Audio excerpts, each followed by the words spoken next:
Hello everyone, welcome to all of you in Exam Guru. दोस्तों, BPSC assistant section officer 2025 का notification बहुत जल्द ही जारी होने वाला है और आने वाले 13 जुलाई को इसका प्रीलिम्स एग्जाम कंडक्ट करवाया जाएगा। सो गाइज, इस वीडियो में मैं आप सभी को बीपीएससी एएसओ का प्रीवियस ईयर का क्वेश्चन पेपर सॉल्व करवाऊंगा। ये जो आपका पेपर है 2023 में पूछा गया था और वीडियो देखने के बाद आपको कंप्लीट आइडिया लग जाएगा कि एग्जाम में जो क्वेश्चन पूछे जा रहे हैं वो किस लेवल के हैं और आपके कौन कौन से क्वेश्चन अभी तक आए हैं। यहाँ पर मैं आप सभी को साइंस के क्वेश्चन सॉल्व करवाऊंगा, जिसमें फिजिक्स, केमिस्ट्री एंड बायोलॉजी से रिलेटेड टोटल 40 क्वेश्चन पूछे गए थे। सो गाइज, आप सभी लोग वीडियो को लास्ट तक जरूर देखना। और अगर आप बीपीएससी एएसओ के इस प्रीवियस ईयर क्वेश्चन का पीडीएफ डाउनलोड करना चाहते हो तो इसका पीडीएफ मैंने अपने टेलीग्राम ग्रुप पर अपलोड कर दिया है। उस टेलीग्राम ग्रुप का लिंक आपको इसी वीडियो के डिस्क्रिप्शन बॉक्स में अवेलेबल मिल जाएगा।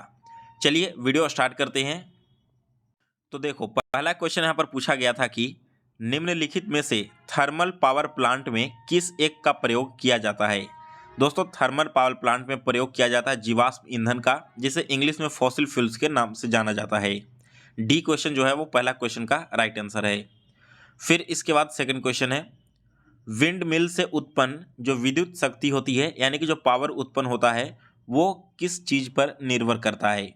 अब देखो, आप सभी को पता है कि जो पवन चक्की होती है विंड मिल, यह किस पर निर्भर करेगा, तो ये निर्भर करेगा पवन के वेग पर, यानी कि जितनी स्पीड से वहाँ पर हवा चलेगी उसी हिसाब से उसका जो फैन है वो मूव ऑन करेगा और इलेक्ट्रिसिटी प्रोड्यूस करेगा। फिर इसके बाद तीसरा क्वेश्चन आया था, विद्युत धारा को निम्नलिखित में से किस यंत्र से नापा जाता है। विद्युत धारा को नापने के लिए हम यूज करते हैं एमीटर का, तो बी ऑप्शन इस क्वेश्चन का करेक्ट आंसर है। इसके बाद नेक्स्ट क्वेश्चन है, निम्नलिखित में से किसमें टंगस्टन का उपयोग किया जाता है। बहुत ही कॉमन क्वेश्चन पूछा गया था फिजिक्स का।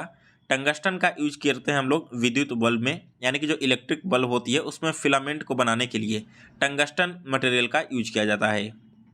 इसके बाद अगला क्वेश्चन है, चुंबकीय वल रेखाएं निम्नलिखित में से किससे निकलती है। देखिए दोस्तों, आपने देखा होगा कि जो मैग्नेटिक बार होते हैं, ठीक है, एक साइड आपका नॉर्थ पोल हो गया, एक साइड साउथ पोल हो गया, तो इसमें जो चुंबकीय बल रेखाएं हैं यानी कि मैग्नेटिक फोर्स, ठीक है, ये आपकी कहाँ से निकलती है, उत्तरी ध्रुव से निकलती है। यहाँ पर होता क्या है कि नॉर्थ पोल से निकल करके ये जो रेखाएं हैं वो साउथ पोल की ओर जाती है इस डायरेक्शन में। तो इस क्वेश्चन का भी राइट आंसर है ऑप्शन नंबर बी। इसके बाद नेक्स्ट है क्वेश्चन, प्रकाश का प्रकीर्णन यानी कि स्कैटरिंग ऑफ लाइट वो किस में देखा जा सकता है। सो गाइस, देखिए, ये आपका देखा जा सकता है किसमें, आकाश के नीले रंग में, जो आकाश नीला रंग का दिखाई देता है इसमें। फिर इसके अलावा सूर्योदय और सूर्यास्त के समय में जो सूर्य की लालिमा होती है, ये भी आपके प्रकाश के प्रकीर्णन के कारण ही होती है। तो डी ऑप्शन इस क्वेश्चन का राइट आंसर हो जाएगा, उपयुक्त में से सभी ऑप्शंस। इसके बाद नेक्स्ट है क्वेश्चन नंबर 107, मानव आंख में नाभिक दूरी का परिवर्तन निम्नलिखित में से किसके कारण होता है। सो गाइज, ये आपका जो परिवर्तन है वो होता है सिलियरी मसल्स के कारण। सिलियरी मसल्स ही कंट्रोल करती है आपकी क्या, नाभिकीय दूरी को। इसके बाद अगला क्वेश्चन है, गाड़ियों में पीछे देखने के दर्पण का आवर्धन निम्नलिखित में से क्या होगा। जो गाड़ी होती है जिसके पीछे के मिरर होते हैं, इस दर्पण का जो आवर्धन है ये आपका होता है 1 से कम, ठीक है, 1 डायोप्टर से कम यहाँ पर होता है। इसके बाद अगला क्वेश्चन, निम्नलिखित माध्यमों में से किसमें प्रकाश की गति अधिकतम होती है। देखिए दोस्तों, जो प्रकाश की गति होती है ना, अगर आप ऑप्शंस को देखोगे तो इसमें से राइट आंसर है वायु, यानी कि एयर में सबसे ज़्यादा होगा। लेकिन ऐसा अगर कॉमनली मैं आपसे बोलूं कि प्रकाश की गति अधिकतम किसमें होती है, तो ये सबसे ज़्यादा हो जाएगा आपका वैक्यूम में। ऐसा इसलिए होता है क्योंकि वहाँ पर कोई भी पार्टिकल्स मौजूद नहीं होते हैं, इसी वजह से जो लाइट है वो सबसे फास्टेस्ट वे में यहाँ पर ट्रेवल करती है। इसके बाद अगला क्वेश्चन है, शून्य प्रतिरोध वाले पदार्थ को निम्नलिखित में से क्या कहेंगे। देखिए, जो शून्य प्रतिरोध वाले पदार्थ होते हैं यानी कि जिसमें जीरो रेसिस्टेंट होता है, ऐसे पदार्थ को हम कहते हैं अतिचालक। फिर इसके बाद अगला क्वेश्चन है, निम्नलिखित में से कौन सा अम्लीय है, लेमन जूस, टमाटर, दूध या फिर उपयुक्त में से सभी। तो इस क्वेश्चन का भी राइट आंसर है डी ऑप्शन। उपयुक्त में से जितने भी आपके ऑप्शन दिख रहे हैं ये सारे के सारे एसिडिक होते हैं। इसके बाद अगला क्वेश्चन है, निम्नलिखित में से कौन सा नीले लिटमस को लाल में बदल देगा। आप सभी को पता है कि जो आपकी एसिड होती है, ठीक है ना, एसिड का क्या यहाँ पर प्रॉपर्टीज है कि ये आपकी ब्लू लिटमस को रेड में कन्वर्ट कर देता है। तो इसमें से एसिडिक कौन सा है, राइट आंसर है दोस्तों ऑप्शन नंबर ए। आपका जो सिरका है, जिसे इंग्लिश में विनेगर के नाम से जानते हैं, ये आपका एसिडिक नेचर का होता है। इसके बाद नेक्स्ट है क्वेश्चन नंबर 113। HCl घोल का pH 4 है तो घोल की मोलरिटी निम्नलिखित में से क्या होगी। यहाँ पर देखो, जो केमिस्ट्री की आप लोग तैयारी करोगे ना, चाहे BPSC ASO हो गया या फिर बिहार CGL का एग्जाम हो गया, तो इसमें आप सभी को फॉर्मूला सबसे पहले तो अच्छे से पढ़कर जाना है, क्योंकि आपको मिनिमम 2 से 3 क्वेश्चंस फॉर्मूले वाले देखने को मिल जाएंगे। साथ ही में जो आपका मोलरिटी वाला चैप्टर है, इसे भी बहुत अच्छे से पढ़कर जाना है। यहाँ पर जो देखिए pH 4 है ना HCl का, इसकी जो मोलरिटी है वो हो जाएगी 0.001 मोल। इसके बाद अगला क्वेश्चन है, कास्टिक पोटास का रासायनिक सूत्र क्या है। दोस्तों, जो कास्टिक पोटास होता है इसका रासायनिक सूत्र है KOH। इसके बाद नेक्स्ट क्वेश्चन है, रासायनिक भाषा में मोर्चा यानी कि जंग लगना क्या होता है। सो गाइस देखिए, अगर इसे हम देखेंगे रासायनिक भाषा में तो इसका मतलब है हाइड्रेटेड फेरिक ऑक्साइड। ठीक है, ये आपका क्या होता है जब आपके जंग लगते हैं तो। इसके बाद नेक्स्ट है क्वेश्चन नंबर 116। CO2 और H2 दोनों गैस की प्रॉपर्टीज क्या होती है। सो गाइस देखिए, यहाँ पर जो CO2 और H2 है ना, ठीक है, ये आपका रंगहीन होता है, कलरलेस होता है। तो बी ऑप्शन इस क्वेश्चन का राइट आंसर है। इसके बाद अगला क्वेश्चन है, लेड सल्फेट का रासायनिक सूत्र क्या है। दोस्तों, लेड सल्फेट का रासायनिक सूत्र होता है PbSO4। फिर अगला क्वेश्चन है, वसा युक्त भोजन, ठीक है ना, गंध युक्त हो जाते हैं यानी कि बासी हो जाता है, बताइए कि निम्नलिखित में से किस क्रिया के कारण ऐसा होता है। तो दोस्तों, ये आपका होता है उपचयन के कारण, जिसे इंग्लिश में ऑक्सीकरण यानी कि ऑक्सीडेशन के नाम से जानते हो।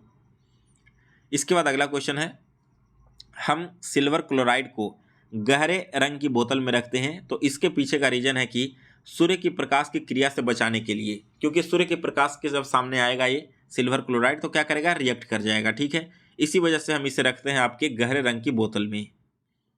फिर इसके बाद अगला क्वेश्चन है, विटामिन B12 का रासायनिक नाम क्या है। दोस्तों, जो विटामिन B12 है इसका रासायनिक नाम होता है कोबालामीन।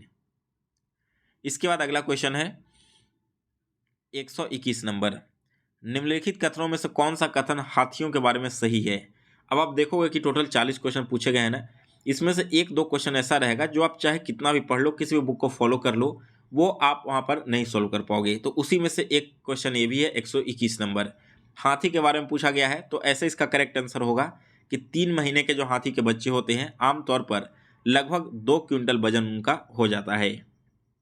फिर इसके बाद अगला क्वेश्चन है 122 नंबर, निम्नलिखित में से कौन सा गर्म खून का प्राणी है।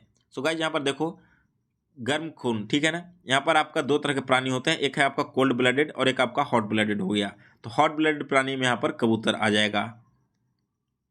फिर इसके बाद अगला क्वेश्चन है, निम्नलिखित में से विटामिन ए का अच्छा स्रोत कौन सा है।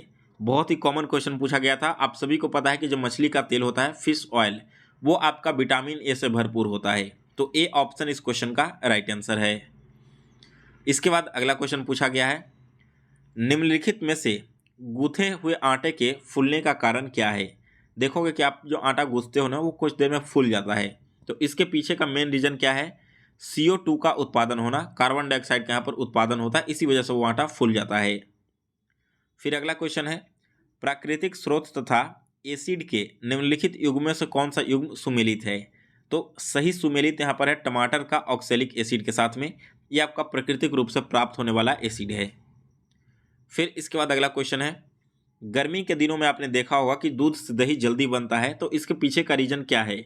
इसके पीछे का रीजन है दोस्तों कि ताप में जब वृद्धि होती है ना, तो बैक्टीरिया का विकास काफ़ी तेज़ी से होता है। इसी वजह से आप देखोगे कि ठंडी में आप जब दही जमाने के लिए रखोगे तो 1 या 2 दिन में जल्दी नहीं जमता दही। वही गर्मी में क्या होगा, सुबह रखोगे शाम तक वो दही आपकी जम जाती है। फिर इसके बाद अगला क्वेश्चन, निम्नलिखित में से कौन सी एंडोक्राइन ग्रंथि नहीं है। सो गाइस यहाँ पर एंडोक्राइन ग्रंथि कौन कौन सी है, ये आपका है एंड्रीनल, पिट्यूटरी ग्लैंड और थायराइड। लैक्रिमल जो ग्लैंड है ना, ये आपका एंडोक्राइन ग्रंथि के रूप में नहीं जाना जाता। इसके बाद है, रेस्ट्रिक्शन एंजाइम का आविष्कार किसने किया था। तो ये आविष्कार किया गया था स्मिथ और नॉर्थन्स के द्वारा। फिर इसके बाद नेक्स्ट क्वेश्चन है, रस संवेदी अभिग्राहक जानकारी क्या देते हैं। ये जो रस संवेदी अभिग्राहक होते हैं ना, किस चीज़ की जानकारी देते हैं, तो ये जानकारी देते हैं स्वाद की। इसके बाद नेक्स्ट क्वेश्चन है, जो हमारा मस्तिष्क है यानी कि दिमाग, वो किसके लिए जिम्मेदार होता है। सो गाइस देखिए, जो मस्तिष्क है वो सोच विचार करने के लिए होता है, आपके जो हृदय की धड़कन है यानी कि हार्ट बीट, उसे नियंत्रित करता है, और शरीर का संतुलन बनाए रखता है। तो डी ऑप्शन इस क्वेश्चन का राइट आंसर होगा, उपरोक्त में से सभी। फिर अगला क्वेश्चन है, निम्नलिखित में से कौन सा एक अजैव निम्नीकरणीय पदार्थ है। यहाँ पर देखो आपके 4 ऑप्शंस दिए गए हैं, इसमें से जो अजैव निम्नीकरणीय पदार्थ है ये आपका हो जाएगा DDT। इसके बाद अगला क्वेश्चन है, कमरे में रखा हुआ गमले में लगा पौधा प्रकाश की दिशा में मुड़ जाता है, इसके मुड़ने को क्या कहते हैं। तो ये जो मुड़ता है ना, इसके पीछे का रीजन है या फिर यहाँ पर जो टर्मिनोलॉजी यूज किया जाता है वह फोटोट्रोपिज्म, यानी कि लाइट की ओर देख करके वो पौधे विकास करते हैं, उसी ओर मुड़ते हुए चले जाएंगे। फिर इसके बाद अगला क्वेश्चन है, निम्नलिखित में से कौन सा एक वानस्पतिक हार्मोन है। सो गाइस यहाँ पर देखो जो वानस्पतिक हार्मोन है वो आपका हो जाएगा साइटोकिनिन, यानी कि डी ऑप्शन करेक्ट आंसर है। फिर इसके बाद अगला क्वेश्चन है, निम्नलिखित में से किस कारण से भूमिगत जल की कमी नहीं होगी। अब जो आपके ऑप्शंस दिए गए ना बहुत ही सिंपल ऑप्शन है, कोई भी इसे टिक कर सकता है।